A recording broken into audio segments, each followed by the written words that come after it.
ফল খেয়েছে মা হাওয়া, অনেক ঘটনা। খাওয়ার পরে 3টা ফল নিয়ে আসছে বাবা আদমের জন্য, খুব যত্ন করে নিয়ে আসছে। এবার পোশাক কিন্তু উড়ে গেছে, শরীর থেকে ঘাম পাচ্ছে, ঘাম বের হয়ে গেছে। ইবলিস কয় আমার mission successful, I go to bye bye, tata bye bye. জান্নাতে পারলাম, কয় সর্বনাশ, আমার মিশন সাকসেস, যা করার হয়ে করবো। খুব গভীর মনোযোগ দেন, দেখেন শেষে একটা খুব চমৎকার কথা আছে, অত্যন্ত চমৎকার কথা আছে। এবার যখন শরীরের ঘাম বেয়ে বেয়ে যখন জান্নাতের মাটির মধ্যে পড়তেছে, বাবা আদম তখন ঘুমায় আছে। এক ফোঁটা ঘাম যখন বাবা আদমের কপালে পড়েছে, বাবা আদমের ঘুম ভেঙেছে। সর্বনাশ, তোমার এই অবস্থা কেন? জান্নাতি পোশাক কই গেল? আপনি কি জানেন না? কয় কি? কয় ওই যে গাছটার নিচে, ওই গাছটার ফল আল্লাহ তাআলা কেন খাইতে মানা করছে আপনি জানেন নাকি? কয় না, এত কিছু আমার জানার দরকার নাই। কয় কি? কয় হচ্ছে ওই গাছটার নিচে যাওয়ার জন্য এই জন্য মানা করছে। এক চাচা নিয়ে আসছিল পাখি ডুবি পড়া, মুরব্বী মানুষ, সে আমার আইসা কয় আমি তো বেশি দিন বাঁচবো না, আমি তো মরে যাব, মরার আগে একটা ভালো কাজ করে দিয়ে যাই, একটা গোপন কাজ আপনাদের কয়া দিই। কি ভালো কাজ? কয় কি? সেই মুরব্বী কই? কয় মুরব্বী তো রাত দেখি না। কয় ওই গাছের ফল খাইলে চিরস্থায়ী জান্নাত থাকবেন, কোনদিন আর মরবেন না। না জানি আমার ফেরেশতা হয়ে জানি জন্য আল্লাহ খাইতে মানা করছে। আমি তো খাইয়াই ফেললাম, আমি তো চিরস্থায়ী জান্নাতে থাকলাম, কিন্তু আপনার নিয়ে আমার বড় চিন্তা। হ্যাঁ, মহিলারা দেখুন উঠাউটি চিন্তা। ঋণ করছেন আপনি, ক্যাটকেটানি জ্বালায়, আর ভাত খেয়েও শান্তি নেই। কিন্তু আপনার কিন্তু 2000 টাকা দিয়েও কইতে পারবো না বলে আপনি ঋণটা সারেন। কি ভাই, কথা ঠিক না? এটা কিন্তু মহাব্বতে করে, আবার এটা ভুল বুঝেন না, মহাব্বতে করে। স্বামীর টেনশনে করে, সন্তানের টেনশনে করে। এখন মা বাবা চিন্তা করতে সর্বনাশ, আমি তো জান্নাতে স্থায়ী হয়েই গেলাম, এখন আমার স্বামী নিয়ে আমার টেনশন। কথা বুঝতেছেন? কেমন ভাই, আপনার জন্য 3টা ফল আনছি, একটু খাইয়ে দেখেন, শরীরের মধ্যে একটা অন্যরকম ফিলিংস। শোনো, ওই নিষিদ্ধ গাছের ফল খেয়েছ, এখন কিন্তু আর বেশিক্ষণ জান্নাতে মনে হয় আর থাকা যাবে না। এই ভুলটা তুমি করলা, এই ভুলটা কিন্তু তোমার ঠিক হয় নাই। এবার বাবা আদম আল্লাহর হুকুম মানতে গিয়া, কারণ আমি ফল খাবো না, আমি জান্নাতেই থাকবো, এক ঝাপটা মেরে হাজার হাজার মাইল দূরে জান্নাতে চলে গেছে। জান্নাতের ভিতরে আমাদের পাখা আছিল, পাখা। এখানে স্বপ্নে কে উঠছিলেন ভাই? আসছিলেন না? এটা ভালো স্বপ্ন। স্বপ্নে উড়ার অর্থ হলো আমাদেরকে আল্লাহ তাআলা জান্নাতে আবার পাখা দিবেন। সুবহানাল্লাহ। অনেক তাবির কারকরা বলে আপনার ধন সম্পদের মধ্যে বরকত আসবে, বালা মুসিবত দূর হবে। এবার বাবা আদম পাখা দিয়া এক ঝাপটা দিয়া হাজার হাজার মাইল দূরে চলে গেছে। মা হাওয়া তো একাই বসে আছে, ফলটা আর খাওয়াইতে পারলাম না, কথাটা আমার আর শুনলো না, মহা টেনশন। বাবা আদম বলে আমি ফল খাবো না। খুব ভালো করে বুঝবেন, আল্লাহ বলে জিবরাইল, আদম যেখানে ফল নিয়ে যাও সেখানে। সুবহানাল্লাহ। মা হাওয়ার দুনিয়াতে একাই পাঠানো যাবে না, ও একা যা কি করবে? সঙ্গী ছাড়া কোন জীবন আছে? এবার আদম যেদিকে যায়, ফল ছোটদের কাছে যে ঝুলতে থাকে। তাফসীরে কুরতুবীর মধ্যে এসেছে, পাকা পাকা ফল চোখের সামনে ঝুলে হাজার হাজার মাইল জান্নাতের মধ্যে ঘুরতেছে, হাজার হাজার মাইল জান্নাতের মধ্যে ঘুরতেছে, যেখানে যায় সেখানে শুধু ফল দেখতে পায়। ঘুরতে ঘুরতে ঘুরতে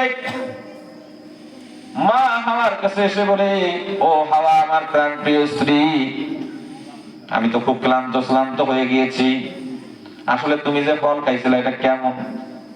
কথা বলে না। দেখবেন আপনার ধ্যান বানানি শুনতে শুনতে এক সময় কইবেন আচ্ছা ঠিক আছে কিস্তি নিউ। হ্যাঁ, কত আর বইয়ের মনটা তো রাখতে হবে। প্রতিদিন এক কথা হুনতে হুনতে হুনতে হুনতে হুনতে কান বোতা হইয়া পোতা হইয়া গেছে। মেডিকেল সায়েন্সের ইতিহাস পড়লাম, মনোবিজ্ঞানের লেখছে একজন নারী, যেটা ভদ্র একজন পুরুষ 2500 ওয়াট ব্যবহার করে, মানে শব্দ সারাদিনে, যেটা যে পুরুষটা কম কথা বলে। আর যেই মহিলা ভদ্র মহিলা কম কথা বলে ও বেশি না 5000 করে। কথা বুঝেন? এখন যেটা কাউকেও করে এত হিসাব ছাড়া, বিজ্ঞানীরা কয় হিসাব ছাড়া, তার কোনো হিসাব উঠতোই না, বুঝছেন? এখন যখন এসে বুঝে আচ্ছা হাওয়া তুমি যে খাইলা ফলটা, এই ফলটা কেমন? আর কি করেন, খাইয়াই দেখেন না, এই জন্য তো আপনার জন্য আনছিলাম। এই জন্য দেখবেন ওই যে ইটা খোলা মোড়ে যদি অ্যাক্সিডেন্ট হয়, হ্যাঁ, অ্যাম্বুলেন্সের সাথে টেম্পু অ্যাক্সিডেন্ট হয়েছে, একজন নিহত, 6 জন যদি আহত, যদি কোনো মহিলা শুনে, ও কইতে 36 জন নিহত, 78 জন আহত। খারাপ লাগতেছে? এটা মায়েদের দোষ নয়, মায়ের আমার ভুল বুঝবেন না। চুপ থাকে যে নাজাত পায় সে। স্বামী যখন রাগান্বিত হয়ে যাবে তখন স্ত্রী চুপ থাকবে, এটাই সুন্নাত তরিকা। স্ত্রী যখন রেগে যাবে স্বামী চুপ থাকবে, এটাই সুন্নাত তরিকা। কথা ঠিক কিনা? যত কথা বলবেন, যত রাগারাগি করবেন, সংসার কিন্তু টিকার সম্ভাবনা একবার 99% নাই। বন্ধুগণ আমার, বাবা আদম ফল একটা হাতে নিয়েছে, একবার দেখি এক কামড় খাইয়া, ভালো লাগলে খাবো আর ভালো না লাগলে খাবো না। হাতে ফল নিয়েছে, মনকে প্রস্তুত করেছে, মুখ হা করেছে। এবার আল্লাহ তাআলা জিবরিল ফেরেশতাকে বলছে, ও জিবরাইল তুমি কোথায়? তুমি কিন্তু প্রস্তুত হও, তোমার এখন একটা খুব তড়িৎ গতিতে একটা কাজ করা লাগবে। আদম ফলকে কামড় দিবে, 2 চাবার দাঁত দিয়ে চাবাবে, কিন্তু গিলতে পারবে না। কণ্ঠ নালীর ভিতরে যদি চলে যায় তাহলে আমার আদমের বিপদ। খুব ভালো করে বুঝেন কথাটা। এবার উনি মজা করে খাইতেছে। এবার যখন কণ্ঠ নালীর মধ্যে ঢোক গিলার জন্য চেষ্টা করতেছে, জিবরিল আমিন যা কণ্ঠ নালীরে চিপ দিয়া ধরছে। সুবহানাল্লাহ। সাথে সাথে ওগুলা গেল। এই জন্য দেখবেন পুরুষের হাড্ডিটা উঁচা, আদম সন্তান যত আইব সবের উঁচা থাকবো, আর মহিলাদেরটা ফেলা সোজা। এই জন্য কথা থাকে না, বরবর করে সব হয়ে আর। এবার বানাই দিলাম, পুরুষরা কথা হজম করতে পারে, কারণ পুরুষদের কণ্ঠের নালীর এখানে গিট আল্লাহ দিয়ে দিছে। এই গিট ফাঁক করে সহজে এক কথা কইতে পারে না, কারণ ওরা জানে এগুলো এটা বিপদ হইতে পারে, বিশৃঙ্খলা হইতে পারে।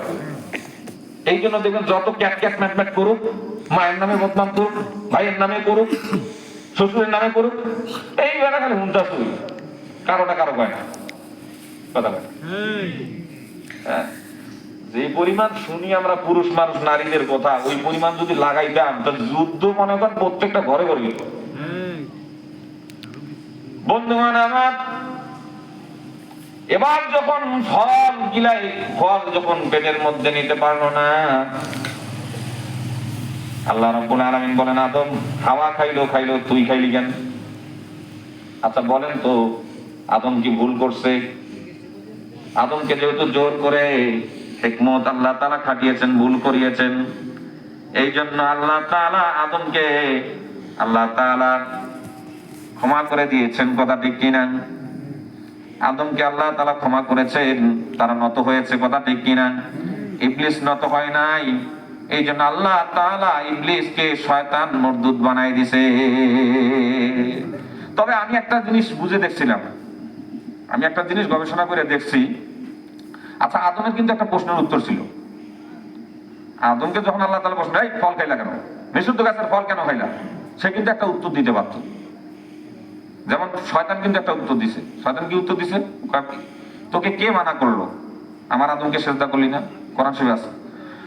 قال ما منعك ألا تسجد إذ أمرتك الله أكبر قال ما منعك ألا تسجد إذ أمرتك ও ইবলিস, তোকে কিসে মানা করলো আদমকে সেজদা দেওয়ার জন্য? সাথে সাথে চট করে উত্তর দিছে, এক মুহূর্ত দেরি করে নাই, সাথে সাথে বলছে আনা খায়রুম মিন, আমি তার থেকে উত্তম। কোরআন শরীফে আছে আমি তার থেকে উত্তম। এই জন্য আদম সন্তানের জন্য আমি তার থেকে ভালো, আমি তার থেকে উত্তম, আমি তার থেকে বড় মৌলবি, আমি তার থেকে বড় মুহাদ্দিস, আমি তার থেকে বেশি বড় লোক। এই আমি আমি বলা হচ্ছে অহংকার। অহংকার তো আল্লাহ তাআলার সাথে কথা ঠিক কিনা? হাদিসে কুদসির মধ্যে এসেছে, যে অহংকার করলো আল্লাহ তাআলার অহংকারের কুদরতি চাদর নিয়ে টানাটানি করলো। বলেন নাউজুবিল্লাহ। আল্লাহ পাক বলে কেমনে উত্তম হইলি? কানা খায়রুম মিন, এই জন্য আমি খায়র উত্তম। খলাকতানি মিন নার